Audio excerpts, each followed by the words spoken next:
Hello, everyone. Your favorite comm major, Jim, is here. And I just wanted to talk to you about Anchor.fm.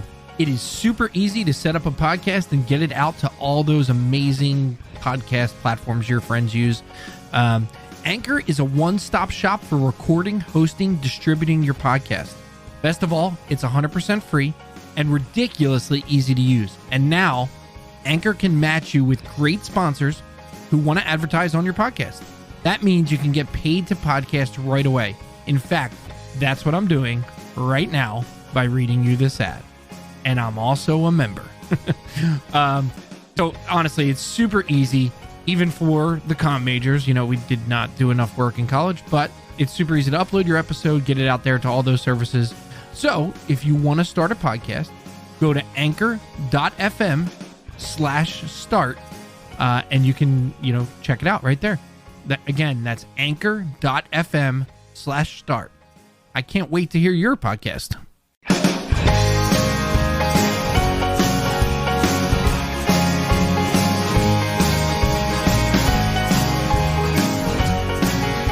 Hello and welcome to Comm Majors. I'm Brian Costello. I'm Jim Santo. Oh, I like that. try it. You have to I'm sell it. DeSanto. There you go. That was well done. And I'm Katie. All right. Love it.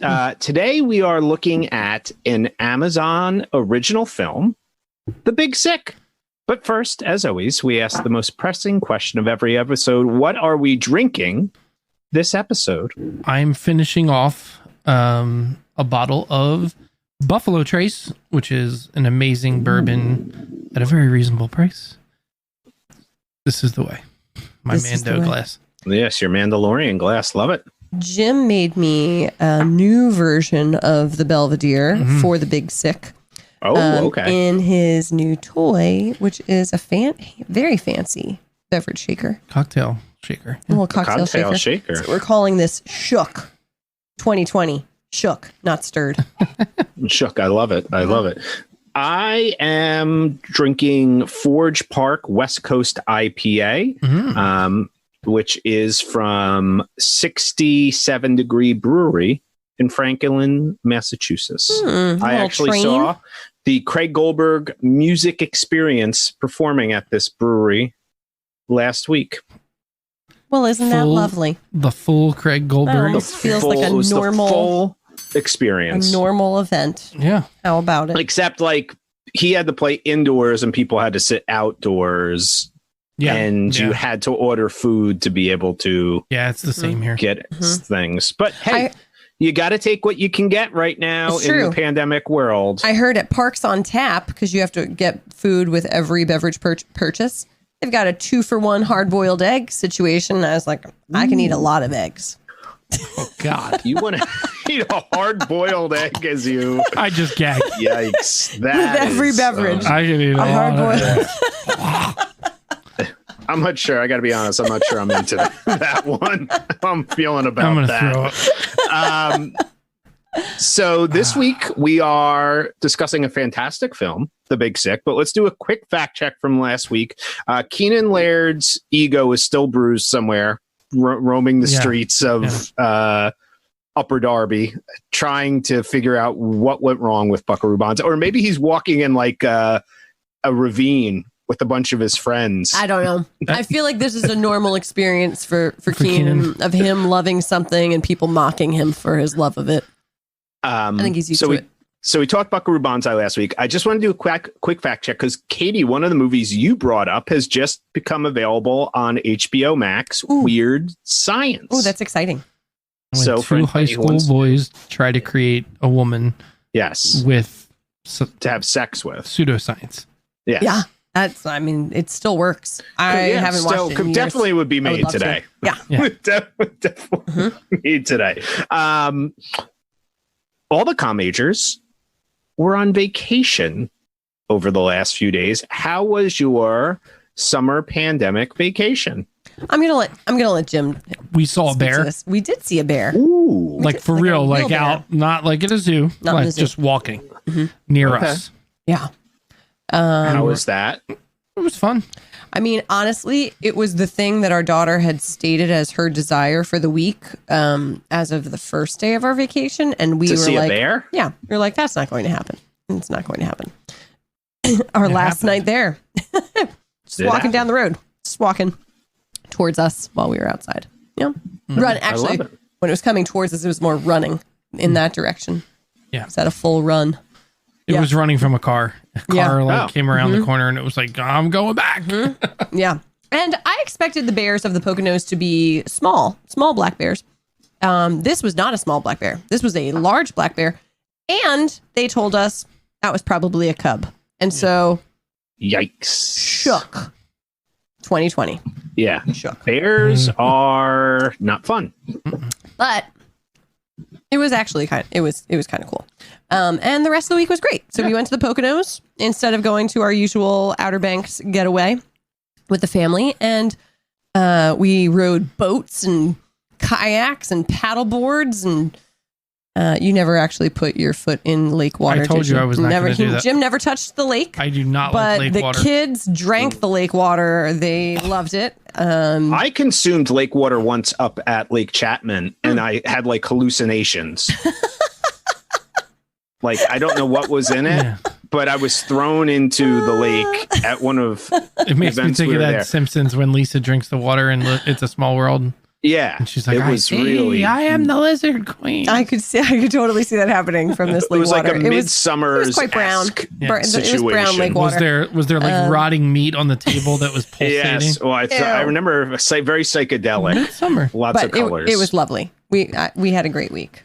Excellent. Yeah. And we were at Cape Cod for a few days. That? We did not see any sharks. Oh, very good. Very good. I spent over an hour at the beach. Wow. Amongst the sand. They have a coarser variety sand, if I remember correctly. I was on the sand. Yes, I was sneakers or in bare feet. No, bare feet. Wow. I was I was trying to slowly work myself, building up your tolerance. Is the New England like coarser sand? Is that worse or better than for your sand phobia?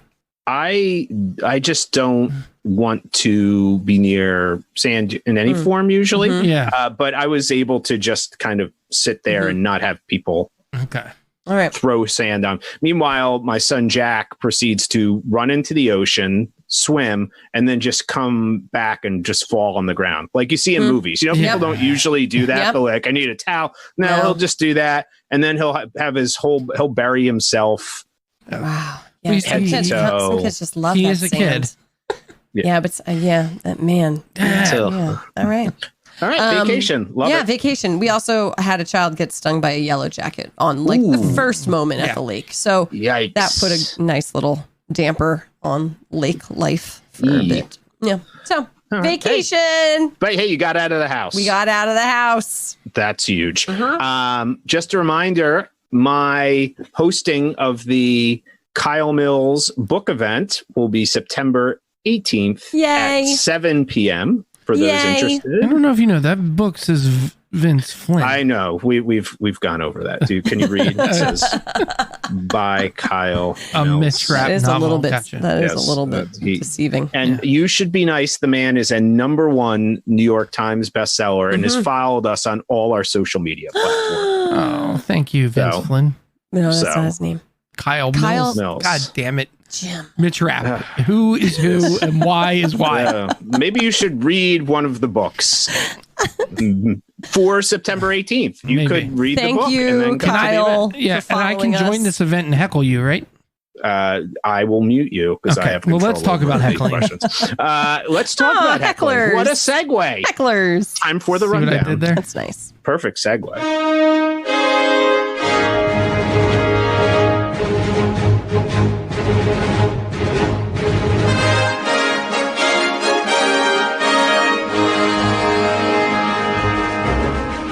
This is the rundown with Edie Bryant.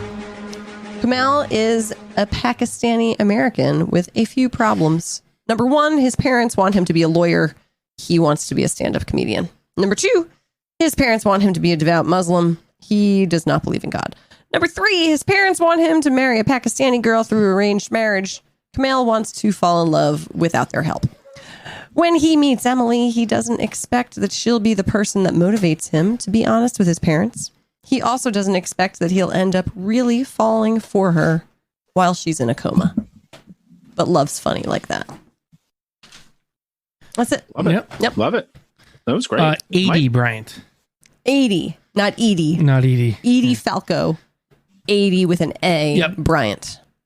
Well, we should start. ADY. I like this movie a lot.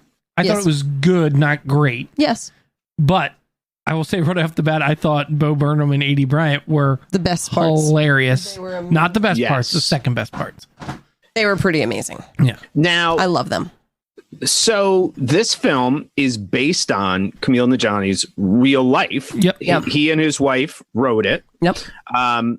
What I didn't do any research on, was Bo Burnham really his friend? Or I don't was know. that We just also meant to brought look that in- up. Because that wouldn't have been shocking, Right, that they were in Chicago at the same time. Well, I mean, we had talked about that when we did like the Caddyshack episode, Yep. right? A lot of these comedians, especially in Chicago, Yep. it was a ground where then they would go to New York. So I wasn't sure if that what that piece was. But right off the bat, this is a very enjoyable movie. Yes. I think Jim's core analysis of it, I think we'll all agree on, is correct. This is a very good, not great movie. Yes. Though I would say I think there are portions of it that are fantastic. Agreed. That I think we could get Agreed. into as we break it down. Yeah. So let's talk about our general impressions from the beginning here. What had we heard about this movie before? And what was the expectation going into it? Because I was expecting something slightly different than it was, and that's not a bad thing, actually. I knew absolutely nothing about this movie except that I had heard people recommend it. That was all I knew until I talked to a mutual friend of ours who includes it in her course curriculum as one of the like a nonfiction, memoir-y style film. And so she is the one who told me that this was Kamal's real story, which blew my mind. And then I got really excited, like, more so than I already was. Just to add something. I think it was sort of what I thought it would be. I think my expectations were that it would be a little more inventive. I think there's a lot of stuff in this movie that is just like, I've seen all that before. And instead of like diving into like the more personal, interesting stuff, they kind of just did slightly funny stuff. Like I don't think there were a lot of like real laugh out loud moments, but there's a lot of funny interactions and things. I don't know. I was just, I wanted to like this a lot more than I did, I think. And not that I didn't like it. It didn't wow me at all. It was good. It kind of happened. Yeah. And there's really good performances and stuff like that. But I didn't get the feeling of like those earlier Judd Apatow kind of style movies where something like 40-Year-Old Virgin or like even Funny People, when things are like super awkward and personal and heartfelt and incredibly funny at the same time. I think maybe because this was so like that like the coma was so serious and stuff, they were scared to like really go down that path pretty far. Well, because they kept that pretty light. Let Brian give us first impressions and then we can go deeper there. Well, it's interesting because I didn't delve into what her sickness was. I knew that so I didn't know where they were going with it. I was surprised. I thought it would have been maybe more conventional than it was. I thought it was going to be more of that, the two of them together a lot. And that's not really the case. There's a huge middle section here, which is, I believe, true to the story. And I was surprised by that, and I enjoyed that. My, I guess, hot take on this movie is I thought the first 2/3 of it were pretty darn good in some pieces. There were some of the usual tropes that they throw in movies, which I'll agree with Jim. I didn't find to be overly inventive or anything like that. But there are points in, I think it's because of the performance more than anything. You know, the early third of the movie between their two interactions, which I thought was really interesting and played off well, and did have kind of I thought a Judd Apatow production feel to them. And then I also think there was the interaction and dynamics, which maybe they did a little too much of, between Camille and her parents, which the performances were very good. But then I think it kind of teetered into that late 90s, early 2000 romantic comedy where they're like, how are we going to end this? And in that part, and I don't know how much of the story is true in terms of, but it felt like one of those Matthew McConaughey, Kate Hudson romantic comedies at the end where I'm moving to New York. And by the way, that could be true. He maybe did really move to New York. That and all part that is stuff. really true. Yeah. But it just had that feel. And this is, and I was thinking a little bit today of, in some ways, is this similar to Just Mercy in the sense that it's so fresh, it's so closely tied. He wrote it with his wife. Yeah. Did that not allow them to diverge enough from what really happened to maybe take some chances because they were trying to make it so close to what happened? I totally agree, Brian. I think that that's the struggle with telling a true story, and especially telling your own true story, right? Is that you feel even less liberty to take creative license because you lived it. I don't, right? Like, I feel like if you're like doing a biopic of Abraham Lincoln, it's probably easier to have some fun with some of the stuff we don't really know. But when it's your actual life, I think it's probably more difficult to blur those lines. I thought it was really clear when there were moments that sung in this film. So to me, the movie, or the moments with Camille, I am so sorry. I feel like I just butchered the man's name. Camille and his family. I thought those scenes always felt very strong. There was a dynamic there with the parents and his brother that just, it worked. I liked the parallelism they created with all of those scenes being set in the same sort of room. Like, you would always enter into the dining room. So there was this dynamic of the expectation in that space, the relationships around the table. I felt like that created a nice rhythm to the movie. Yeah. And then you saw the things that were changing around that space. The dynamics between the stand-up comedians, I thought were great. The moments at the club, I thought should have been better. Like, the actual actual stage time. Yeah. The stand-up was not that it needed great to be fun. Well, that's it. Like, and part of the story might be that he's not a great stand-up comedian, right? Like, but that part wasn't like, it wasn't even but that wasn't even alluded to, right? I kind of go where you're going. The interesting thing about the stage point to me is, like, I did find the performances kind of dull, and I was like, I actually found the Buckaroo Banzai and the Hong Kong Cavaliers stage time doing their band thing as more interesting than what the stand-up time was. It's almost like, could they have made the choice to almost never show them on stage, which I guess, besides the point where he connected with her early, I understand that scene kind of had to be there. I think maybe they could have done it in a different way. Yeah, I think it's got to be like real. It's got to be realistic, right? And so, like, in stand-up comedy, even if you're up there and you're doing something terrible, like, we're viewing that performance there as basically as an audience member at that point, right? So, like, if it's really funny, then, like, none of the other stuff really works, right? Like, they need to be not great stand-up comedians. Like, they're not great stand-up comedians at this point. And if they're up there doing something funny, even if it's really terrible, that would be funny. You know what I mean? Like if they found a way to make something that they were performing in a terrible way be funny to us, They do it. it would most likely be funny to the audience. They as do well. it with two things. So Agreed. to me, when you see A.D. Bryant doing her journal entry multiple times, right? So you see the repetitiveness of they're doing the same bit, and then her reactions to coming off of the stage and being like, didn't even smile, didn't even look up from his phone, right? And so you get to have the reaction to like how did the comedian feel about that set and the people's reactions.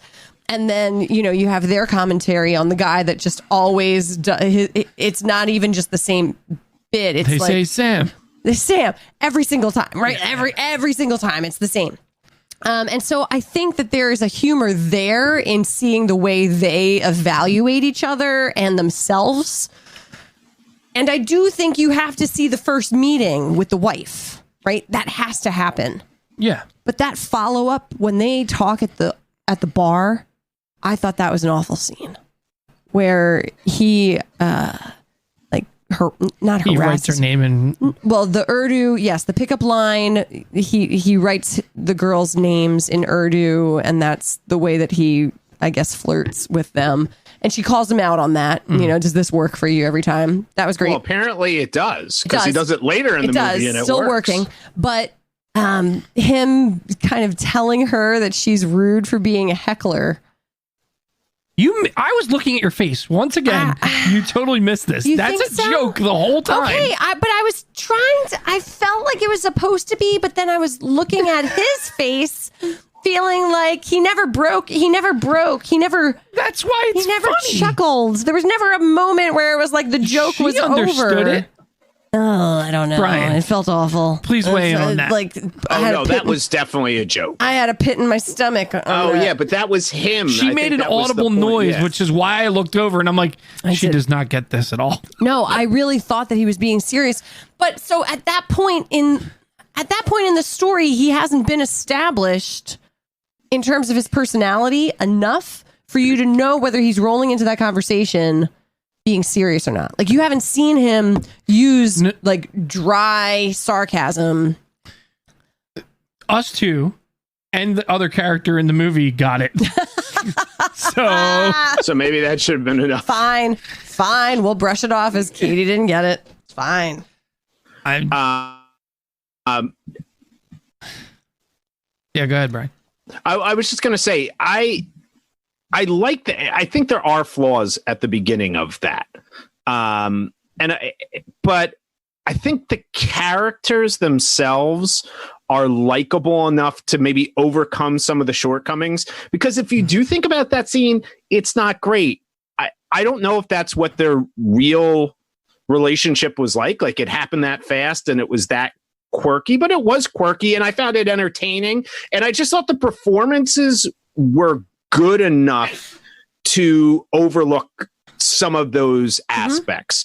What's interesting is I believe this film was nominated for an Oscar for Best Screenplay. It was. Yeah. And I thought the screenplay is certainly good. It's interesting, but I'm more impressed by the performances. I don't think the direction per se is pretty straightforward. I don't feel like there's anything amazing going on with that. But I felt like the writing could have been better. Even just flipping those first two scenes, to me, if you started with his family first, I think it builds him up in a different way because you see that natural interaction and his natural sense of humor with his family. Like the bit every time of mom bringing in a new Pakistani woman and him saying, she just dropped by. Is that what it is? Yeah. She's going to say she just dropped by. And then, every time it's like, now this time with her parents. And they were also in the neighborhood and they just dropped by. That's funny every single time.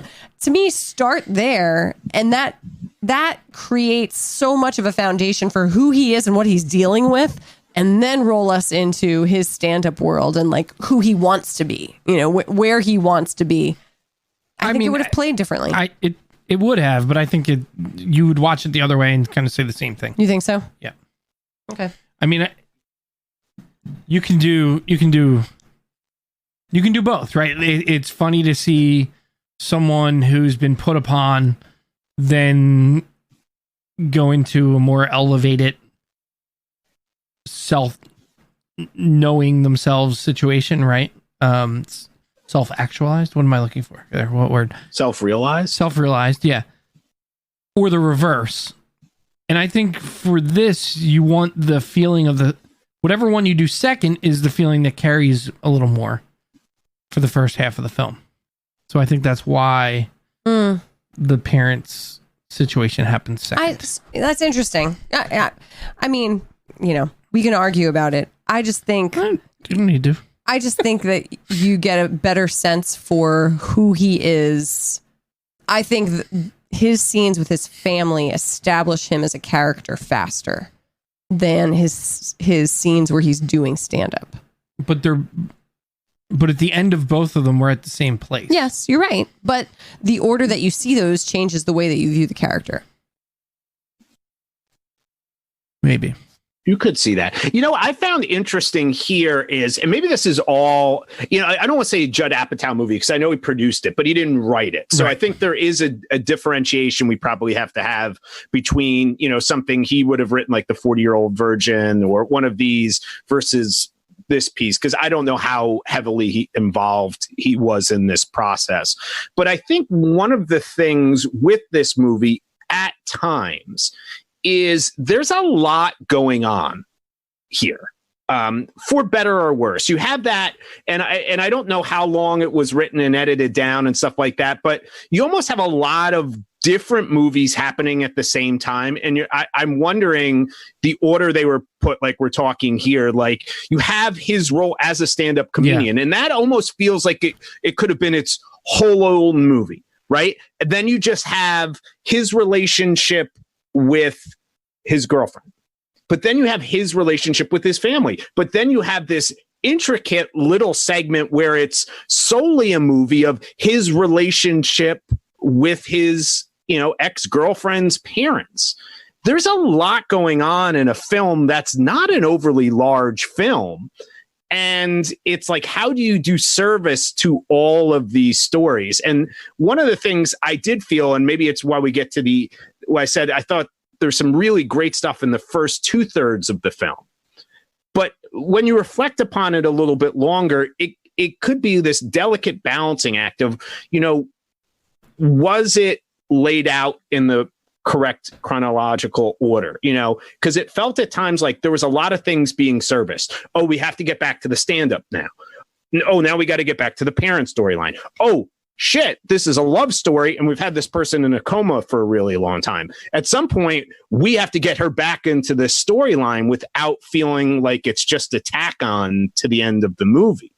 That's one of my problems with the final third here. I feel like they waited so long to bring her back. Mm-hmm. There's only a couple scenes at the end, and if they don't really deliver an emotional punch, then it all kind of falls flat. Yeah, and I feel like that part could have moved faster while still giving a sense of the time. I wouldn't cut any of the pieces with Ray Romano and Holly Hunter who I play love that. Emily's Would parents. you Think about extending that? Like, that's one of my things. Like, I almost thought in this movie, it's like that relationship could have been even, I think, played out even longer as a film of a really interesting film. Like, I fell in love with this girl. We broke apart because of this. And that's maybe a movie in itself. And at points, it's like... So here's my honest take, which I recognize is problematic. All of the parts that involve his actual job as a stand-up comedian are the low points of the film. Everything involving the families, his brother, his relationship with his brother, his relationship with his parents, and then his relationship with Emily's parents. Those are great. So much better than all of the pieces about his one-man show and his comedy. It's really just the moments that you see people performing. Yeah. Because I think the interactions with the comics is pretty good. Yeah, agreed. Because I think Bo Burnham has the best line in the whole movie where the guy is telling that joke. He says, "Oh yeah. What if instead of that though, you just quit comedy because you're awful?" Yeah, No, but that's what I mean. Like the stand-up, like that. But that to me is almost like its own separate movie. Like if you want to delve into like what the backstage life is and all that, I get it. That's in itself cool. And the performances by everybody in those sequences were really interesting to me. Mm-hmm. But it's just like, I feel like tonally at points they weren't quite sure, like Just Mercy when we did that, they just weren't sure what to focus on. Well, this is a lot better than Just Mercy. I'll say that right off the bat. No, I agree with it. But remember, like Just Mercy, there were all these characters it just wasn't like that laser focused thing of we need to tell us a story. You're right, here. Brian. That's the struggle of the true story, right? Is like, yeah, all of those things did actually happen. They don't all have to be in the film, right? Like, no, but I don't know that that's the problem here. I just don't think that they did them well enough. Okay. Right? Well, like, that's what I mean. It just felt like some of it could have been edited. It's not long or dragging. No. I just think there's some things that are maybe underserviced. Yeah. Because you can only, with a film of this length, it didn't feel long or anything like that. But I'm just saying, like, you need to service a story here. And it's like you have a lot of interesting pieces, but there's some pieces that you could have maybe mined a little bit more and it would just been a tighter story. I agree with Brian. I don't think you see enough of Emily and Camille's like actual dynamic together, right? Prior to them breaking up. You get these little bits and pieces, you get snapshots. That's what you mean though, right? Prior to them breaking up. Yes. So that development of, who they are together, that feels really important if the fact that this woman ends up in a coma is going to be the thing that makes him realize that he loves her and, doesn't want a life without her. I feel like you have to see a little bit more than like that they watch bad movies together. Right. And, and she's afraid to poop in front of him. And she's afraid to poop in front of him. That's an amazing scene. That's a great scene. That's a great scene. Why are you being so weird? Girls like to get coffee in the middle of the night. Yeah. But there's still, you get these little illusions of him. Obviously, he's still holding back. He's still thinking he's not going to pursue a long-term relationship with this woman. You see that as part of the story, his 2-day rule where if he hangs out with her for 2 days, he can't hang out with her for the third. So there's these little bits and pieces of their story and why their relationship hasn't gotten, I guess to the, the most serious place. But I still think you could have had a little bit more of the dynamic between them, so that you as the viewer get that feeling of, no, they're great together, right? Like they should be together. Well, because let's be honest here. There is a Judd Apatow-esque quirky relationship, right? Right. Here we have this quirky relationship and you see it and it's almost in a montage fragmented sense. And obviously they're into each other, but they're playing it down. But it's a big difference then to then break up, and the selling point of his interaction with his family is he's not going to be with any of these women, right, that are being brought to him. So for him to then be with an American woman, to challenge what that would mean in his culture and all of these things, you have to 100% believe that these two would ultimately be unequivocally in love. Yeah. And was us, and I'm wondering if like I bought that more because I knew it was based on a real story. Did they do enough in the interactions of those two characters to believe that he would be willing to sacrifice potentially his whole family and all that type of stuff to be with her? Yeah, because I don't think it's just two things. One, I don't think you need to believe that they'd be in love for that to happen, because there's so much more to that decision than just her, right? It's also about the comedy. It's also about the other women that his mom's bringing home. It's also about him being a lawyer.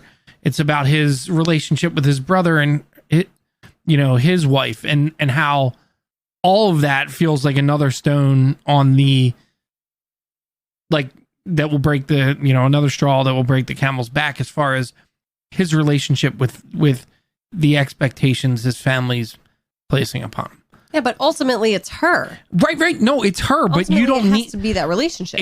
It does, but you don't need to believe that. Another thing is, you don't need to believe that he would be actually in love with her. You need to believe that he would feel like he needs to do what he did, which I think is slightly different. Okay. Right? Okay. So I guess when he shows up to her, welcome home party after she's obviously, come home from the hospital, parents throw her a party. Yeah. He shows up with this like devotion bag to her, right? Here are all of the stickers from all of the days that I visited you in the hospital. And here are the ashes of the Pakistani women's photos that I burned. And there was one more thing. I don't know. There's a third item. The ticket stubs from her parents coming to a stand-up show. So to me, in his mind, this is proof that I love you. This is proof of how much I love you. Yeah. And it did feel, I don't know, not unwarranted, but it felt immature, which is it was. Yeah. And I mean, she basically. But that's what I'm saying is that, like, his character, you don't need to believe that he's actually in love with her. You just need to believe that he thinks he is. Okay. Yeah. I get you. That's fair. You. I'll give you that. But what? So many things make me get. I didn't that part. I didn't struggle. I didn't personally struggle with his decision making at all. Well, it wasn't a huge piece to me. I just wonder if more could have been invested. Oh, and the other I was part, kind of all in on it. The other part I forgot with that. The other part I didn't mention is his relationship with her parents, which I think is the real, like, turning point that sits him down in front of. I mean, the big, like, his personal turning point is going to his family with the cards because they won't talk to him and blah blah blah. And it is weird. Like, I think about those moments, and I was thinking about the moment with Emily where he's showing her the devotion bag. There is so much there that either could have been, and this is where I'm not saying they were straddling the line because it's a true story, but they're walking a line of, like, comedy and drama, and, like, I feel like the movies we mentioned earlier do a good job of, like, doing both at the same time and leaning into those moments. Yep. Where it needs to be really funny, they lean into it. Where it needs to be really serious, they lean into it. And this didn't, and sometimes in the same scene, right? And that's where, like, it really feels almost magical, and, like, you're like, oh, this movie is really good because they pulled off something. Yes. And I feel like in those moments, the only time that ever works is with Holly Hunter and Ray Romano. Yes. The parts with Camille and Emily do not work in that way. They're not, and with his family. I didn't think that moment with his family was very funny. Which one? With the cards. With the cards. Yeah. It was okay. It was okay. Again, it wasn't like, it wasn't very funny. It was kind of like, you're being an asshole. Yeah. Like, they're wrong, but you're also being an asshole. Mm-hmm. But they didn't play it up enough. Like, when in a Judd Apatow production, and more specifically when he writes and directs, if someone's being an asshole and immature, like Seth Rogen, you know it. Yeah. Like, and like, think of Paul Rudd being a total, like, douchebag in This Is 40. Or, like, or was it? Yeah, that was him, right? But there are those moments, and, like, I feel like this was so, like, it almost left it a little too much up to the viewer to be like, yeah, he's immature and an asshole and not there yet. But, like, at the same time, you're like, you could have thrown a little bit more in there to make me feel a little bit more or laugh a little more. No, I agree. I agree with that.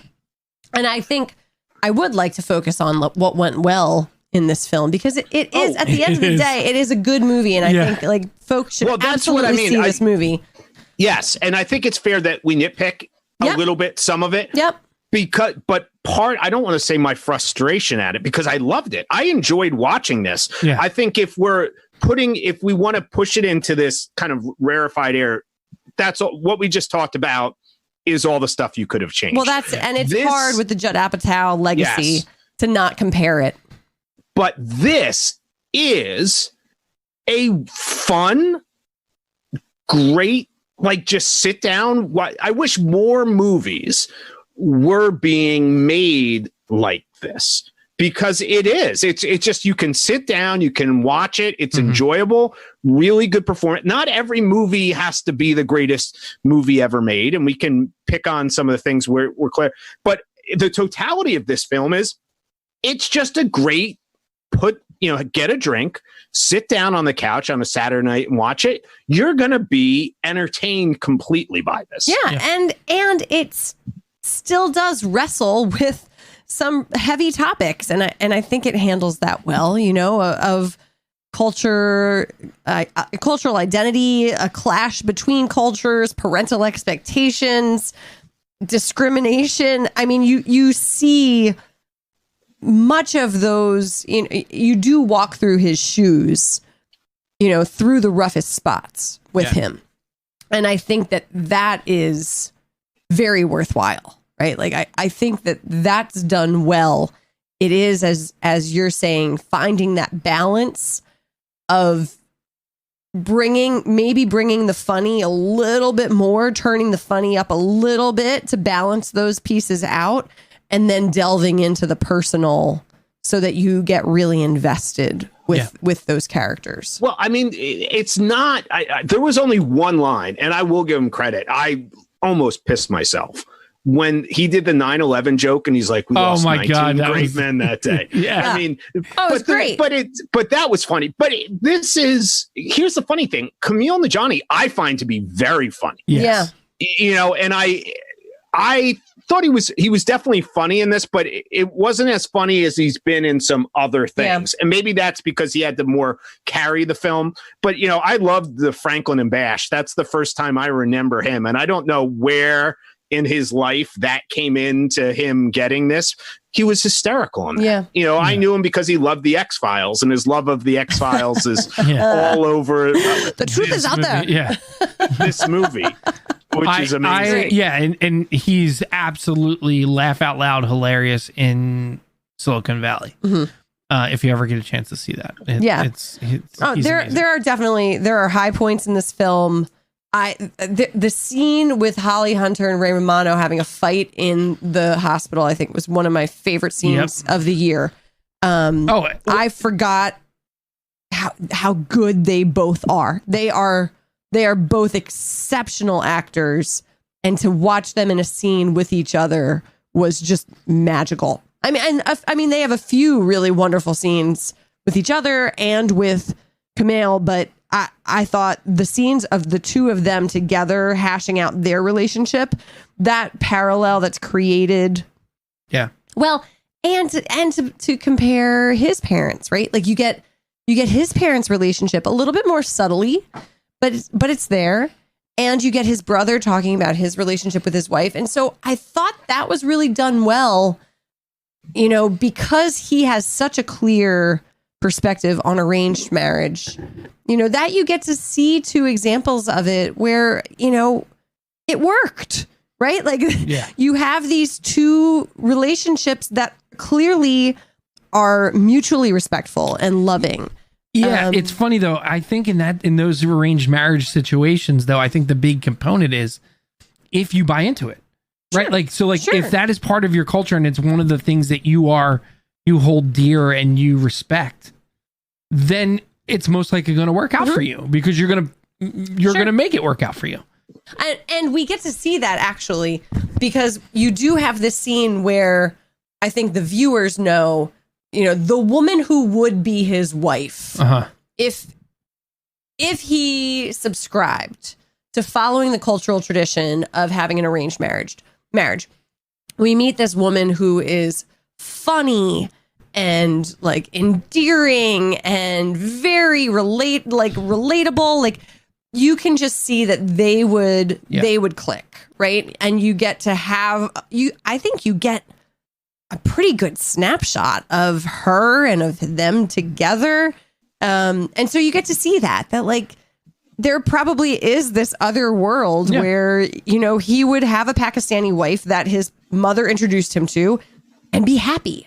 That it's not a condemnation of arranged marriages and, cultural traditions. Yeah. Well, you can actually, if you're so inclined, it's not Pakistani arranged marriages, but Netflix actually currently has a show called Indian Matchmaker, which is a reality show that highlights what arranged marriages are like. Alien watched it. All right. So there you go. You could watch that. All in all, we've talked about, this is a fun movie. This is an enjoyable, kind of almost a hidden gem. Like if you have Prime, easy to see. Like you might not have heard about it before. Watch. The Parker Posey energy that Holly Hunter is channeling in this movie, as far as like the wild card of this movie. Like I always say, I don't know why, but I've always had this idea that Parker Posey is the type of person that you don't want to kind of like, you would love to watch from afar, but you don't want to really be at the same party in the same room as that person because you don't really know what's going to happen. And Holly Hunter in this movie does have a little bit of this like wild streak in her that is awesome to watch. So was I not paying attention, which is always possible, or do we not ever hear Emily speak about her parents?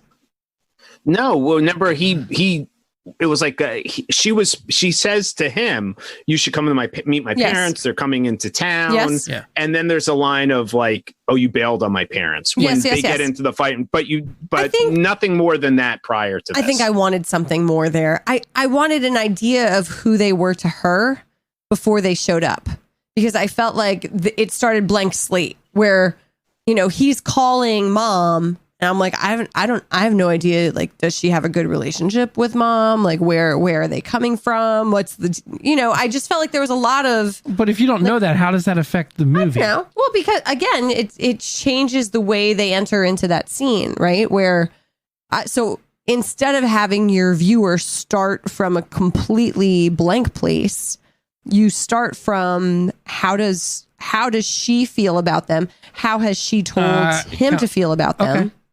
I don't know. I just Counterpoint. Yes, you're feeling the same way that he's feeling. Yeah, you're right. That Which he I has think no is idea. probably always going to be the way that like directors will operate. It's like they want the main characters' feelings to be imposed on the audience. Well, like we talked about with Midsummer, right? He was trying to project us into Danny's. Yeah. I want to split the difference on that point, though, because I do think a little bit of what both you were saying. I think they went for the laugh when he calls her, like that whole sequence. And that's the one you don't. Yeah, but that's what I mean. It's like, oh, this would be so awkward. But I think it would be more awkward or more something if we maybe did know, like, oh, he tells, once they finally meet, Holly Hunter's like, she tells me everything. If he knew that, the idea of calling, that might have been more cringeworthy. And that's just my whole point. Like, I love Ray Romano and Holly Hunter in this, and they could have been in even more.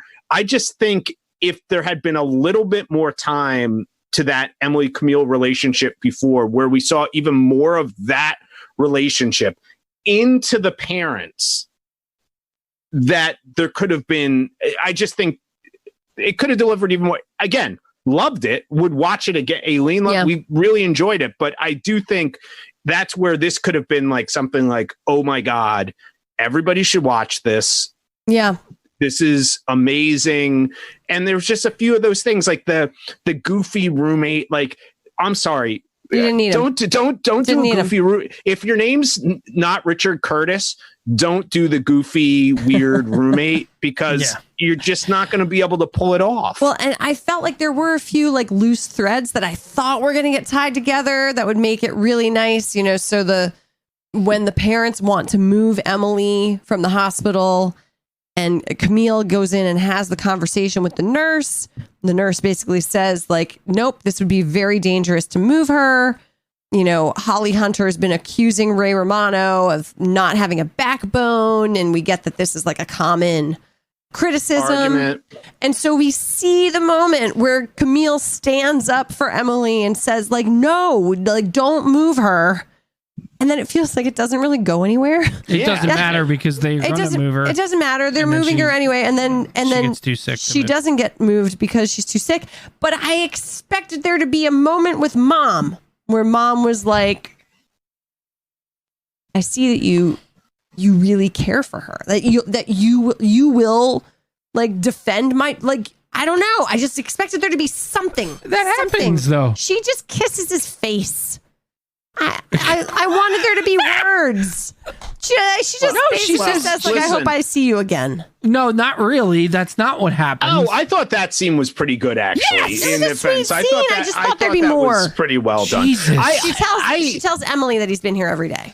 Yes, we see that.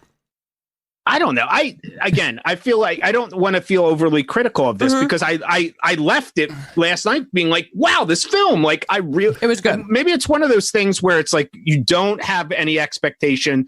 Katie picked the movie. I was like, oh, I've heard good things about this, but this, and it was just enjoyable. It was like, I feel like nowadays you don't get a lot of these per se. Here's what it has an Oscar nom. And it's got a 98% on Rotten Tomatoes. And so those two things make me expect it to be that's top tier. That's a good, that's like, but Rotten Tomatoes is like how many people who have watched it.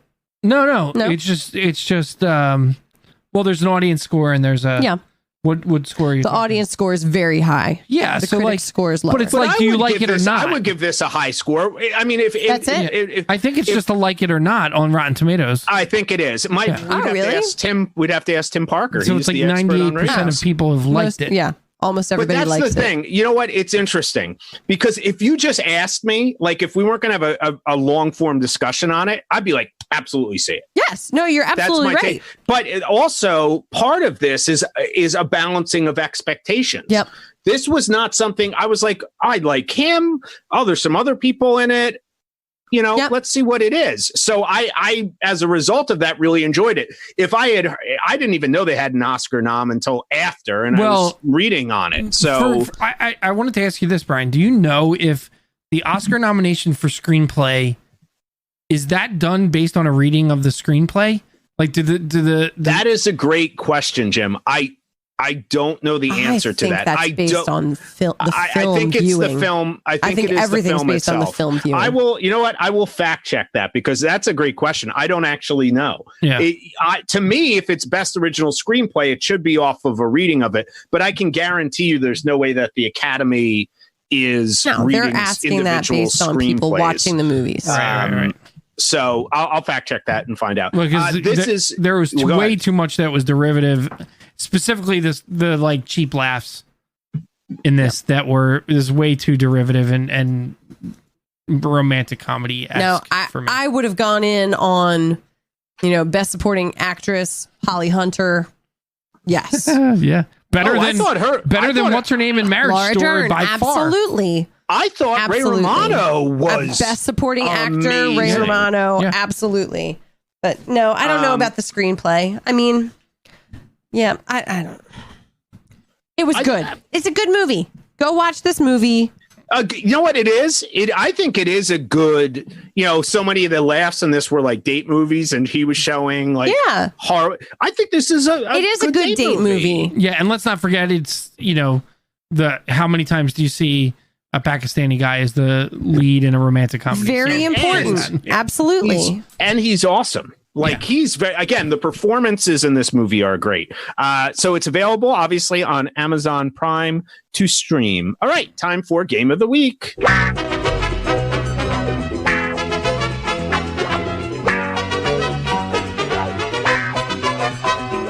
All right, this week's Game of the Week is a new game called ABC. We're going to have two films in each group. There's an A group, a B group, and a C group. And each of the groups deal with a film about love and romance. Our Group A group is Parents Just Don't Understand. Our Group B is Richard Curtis romances. And our Group C group is bad romance films. All right. You're going to have to pick one film from each category, A, B, C. All right. Here we go. Let's start with A. Parents just don't understand. If you had to choose, would you choose The Big Sick or Dirty Dancing? Jim. So as far as the parents not understanding, I think I'm gonna go with Big Sick, because I think that you don't have to. That's just the label I gave it. Which movie would you prefer to watch? You don't have to base it off parents not understanding. I thought Dirty Dancing was excellent on rewatch. So yeah, you know how I feel about Dirty Dancing. Yeah, I have to pick Dirty Dancing. I love that movie so much. This is a good movie. It's no Dirty Dancing. It's no Dirty Dancing. If Emil Ardolino was involved, we might have something better. Listen, if that man was not dead, they could have put him on this picture. He would have tightened everything up. I like to believe that he barely speaks English, that it's like mostly broken Italian, like Bill Hader on Saturday Night Live. That's my second fact check for next week. Did Emil Ardolino speak English? I wanted to be like, spaghetti. All right, so we're all in agreement. Our Group A choice would be Dirty Dancing. That's how he got such great performances, is half the time he was like yelling at the caterer and the actress was like, oh my God, he's still not happy. Smoking like 100 cigarettes. Well, I imagine he's the director that Leonardo DiCaprio was going to make Westerns for Once Upon a Time in Hollywood in Italy. Okay, our second group, Group B, is Richard Curtis romances. Would you rather watch Love Actually or About Time? Oh, I love them both. Yeah, this is really hard because I feel like I really love the movie Love Actually. And I really love, I feel like I've always loved Love Actually, and About Time has only been the past couple years that I was introduced to it. Yeah. But I think over more watchings, About Time is a better movie. I agree. I think Love Actually for us Love Actually is incredibly watchable. Fun. Yes. I mean, I don't know if I will ever tire of watching that film. We watch it every year. That is our Christmas watch. Yeah. About Time, though, is going to make you cry. I love About Time. Yeah. All right. So what are we going I'm going to go with About Time. Okay. Jim. I'll go with Love Actually just to bounce it out. But because you know what's funny? I think About Time, the part that I think the more father-son thing there than Love Actually. I do think the romance is very good, but I think the relationship between the father and the son in About Time sort of like eclipses the love story. Yeah. All right. I'm going to go with Love Actually.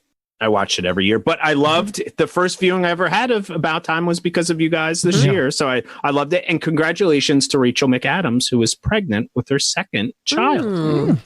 And finally, Bad Romance.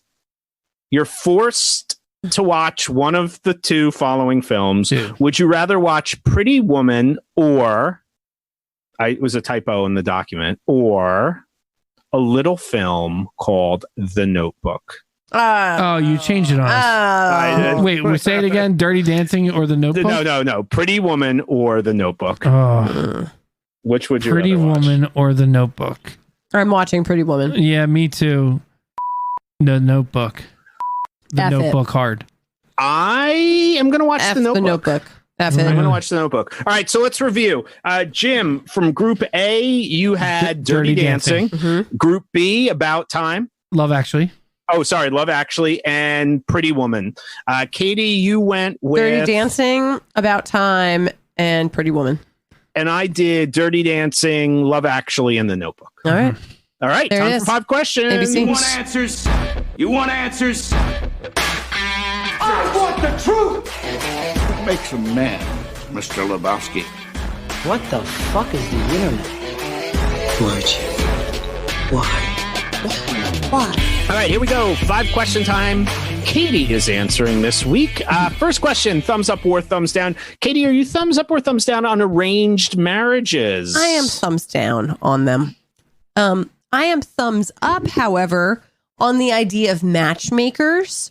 I think that that's very helpful to have somebody in the community who knows who your eligible people are, some common interests, helping you to find your folks. I think that is a very valuable role in a community. And when it's approached from that perspective of like, let me introduce you to some people, I think that's great. It was like it was the Tinder of the past. Yeah. Right. I love it. Fantastic. Just let me know and let Katie and Jim know if you are a single commentor, we will match you up with another single commentor and give you a movie to watch. You could watch the movie. That. You could watch the movie on a virtual date. Yeah. I love it. Watch Might not the even movie, be able to get together. I don't know if you all remember, but I loved playing matchmaker back in the day. I think I've retired. You did? I've retired my matchmaker duties. You didn't love doing that, did you? I loved it. What is your percentage of success? Oh, it's not good. It's not good. Yeah. I think the only like permanent couple divorced, so I'm batting 0. Literally 0. 0.0. Midge's mom would not be happy with you. No. Mrs. Okay. Maisel. Oh, I love Mrs. Maisel. She's the best matchmaker. All right, here we go. Geopolitical question for you. Katie, which stan has a larger population? Is it Afghanistan or Pakistan? I see your assumption that I would have no idea what the answer is to this question, and I respect it because you are correct. Okay. I'm you wanna going to guess? go with Pakistan. Correct. Yeah, Afghanistan's While- mostly mountains that are While uninhabitable. Afghanistan has a much larger land mass, Oh, Pakistan has a much larger population. So well, thank you for teaching me that, Brian. Wonderful. You learn something new every day. Yes, you All right, do. here we go. Fill in the blank question. Katie, other than a little film called Lucky Numbers, what is the worst movie you've ever been forced to watch on a date? And Before if it she wasn't answers that- Jim, you could tell us who the date was with. She forced me to watch that movie. No, That's no. true. I'm not saying I'm just forced to watch. You were on a That's date true. and forced. I did not blame you purposely there, Jim, because she was writing that up for the newspaper. So forced to watch is some tricky language there, but let's go with the worst movie I watched on a date that I maybe kind of enjoyed at the time and only realized was shit this year was Scream.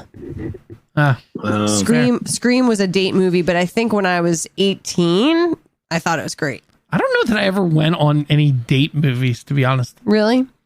It was a Never big went thing on in a high date school to to a like movie? go to a movie with your with your person. Yeah, I never really had a person. We would just go as like groups. Well, that's still a Oh. date if you're with the person that you're kissing. I was not with Oh. the person that I was kissing. Okay. Yeah. All right. Well, great. Good. There Scream, we go. Scream and Armageddon. Armageddon was better than Scream. Those were the high school date movies. I was so close to rigging the movie fan choice to pull out Lucky Numbers because it's actually on Amazon Prime. I was just going to write Lucky Numbers on all the things. And That might have pull it been the out. end of our friendship, Brian. Yeah. Yep. So I decided against it. All right. Favorite question. Katie, who's your favorite stand-up comic? Mike Birbiglia. He I is love him. Mike truly Birbiglia, amazing. come on our show. We love you. He We might actually do that. I would. Oh my gosh, that would be like We will the watch culmination. any movie We will any shut movie. this show down. Yeah. Mike Birbiglia, if you come on this show, that'll be the end of Comm Majors. We will have achieved perfection. That's it, at least from my perspective. Okay. One of the aspects for our Deep Thoughts question that was a big part of this movie was, of course, the one-man show that was being performed. Which Comm Major host should have their own off Broadway production of a one-person show? That's absolutely Brian Costello. I feel like I've seen bits and pieces of your one-man show over the years. That sounded dirty, but I didn't mean it that way. You have never seen my pocket trumpet. No, I've only seen your Scooby-Doo boxers. Your one-man show would be phenomenal. I'll be there. I'll be front row, Brian. We'll talk about the diorama. Who's better front one-person show? Camille Najani's or the guy from The Big Lebowski who had finally got That his was a space? dance routine. Oh, I would go see that one first. Oh no, I like the explanation of cricket. I maybe would understand the cricket. Oh God, it looks awful. All right. So in our completely unscientific survey, Yes. poll, vote, we put 3 films out there. A yachting adventure film? I can't. What? I don't know. Wind received no votes. None. Jennifer Garner didn't even chime in to vote for the Didn't movie. even chime in to vote for it. Spaceballs got a nice number of votes, but the most votes were clearly for Clue. So I'm so excited to rewatch Clue. Yeah, it's been. I haven't watched this in years. 20 Couldn't tell plus you. years. I tell you think the I last watched time I this a saw it. lot as a kid. I remember watching this with my probably. parents I feel a like lot. this movie was on a lot. Yep. Yeah, A lot. absolutely. I have It a was on feeling it's not TNT. appropriate either. Maybe not. I Well, don't maybe think I it's wasn't gonna as be young as appropriate. in my mind. I'm thinking I was, but Well, she was watching Silk but it Stockings. was Tim so Curry. if you We compare love that to some Tim this- Curry. Let's do a quick year. I want a year and a rating on this film before we end this episode. Year. I'm so excited about As this. we're looking it up, just remember to tune into our good friends Tim and Keenan at Pop Addled, and to like, share, subscribe, and review Comm Majors. All right, year and rating. 85. It is. 1985. It's older than I thought. I would have thought 84, honestly. PG. So it's PG. Yeah. Yeah, so I could have watched this remember pretty that young. was before PG-13 existed. All right, we'll I think, see. so. Well, I know there's some We'll see. sexiness. There's some sexiness. All right, we're bringing it. Clue, get out your board game pieces. Be excited. Also, remember in 2 weeks we'll be celebrating our 2nd birthday on Comm That's Majors. wild. 2 years of Comm Majors. Wild. That's it. That's all I got. All right. Thanks, everybody. Bye, Bye, everybody. commenters. Bye.